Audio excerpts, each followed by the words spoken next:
بسم اللہ الرحمن الرحیم۔ سنا ہے کہ شیطان انسان کی ناک میں رات گزارتا ہے۔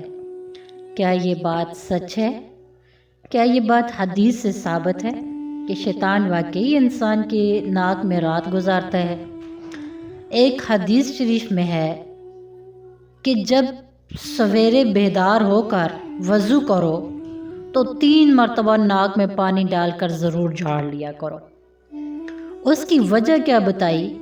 اس کی وجہ یہ بتائی کہ شیطان انسان کی ناک کے بانسے میں رات گزارتا ہے، اس میں پیشاب اور غلاظت کرتا ہے، اور جب سونے کے بعد انسان اٹھتا ہے تو ناک کے اندر میل کچیل بھرے ہوئے ملتے ہیں، تو اس میں شیطان کی غلاظت کے اثرات ہوتے ہیں۔ جب وضو میں ناک اچھی طرح جھاڑ لی جائے گی تو شیطان کے اثرات صاف ہو جاتے ہیں۔ حدیث میں آتا ہے کہ حضرت ابو ہریرہ سے مروی ہے کہ نبی کریم صلی اللہ علیہ وآلہ وسلم نے ارشاد فرمایا کہ جب تم میں سے کوئی اپنی نیند سے بیدار ہو کر وضو کرے تو ضرور 3 مرتبہ ناک جھاڑ لے، اس لیے کہ شیطان اس کی ناک کے بانسے میں رات گزارتا ہے۔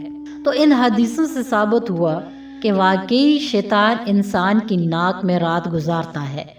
جب بھی کوئی بھی انسان صبح کو بیدار ہو تو اپنے ناک کو اچھے سے جھاڑ لے تاکہ اس کے اندر سے شیطان کے اثرات ختم ہو جائیں۔